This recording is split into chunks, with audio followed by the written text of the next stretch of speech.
బొమ్మకి అశోక్ ఏమో బొమ్మలు వేస్తున్నాడంట. చూడండి ఏం బొమ్మలు వేస్తున్నాడో చూద్దాం. ఏం బొమ్మలు వేస్తున్నాడో చక్రవర్తి చూద్దాం. బోబు బొమ్మ వేస్తున్నావా? ఓకే ఓకే గీ చూద్దాం.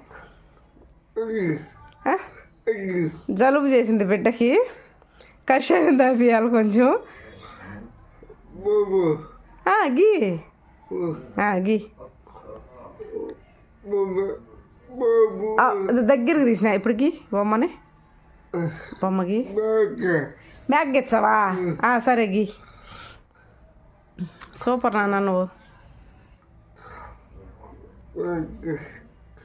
మేక గెచ్చనవా? మేక గెచ్చనవా? ఓకే గీ నాన్న. టవలేదా? గీ మేక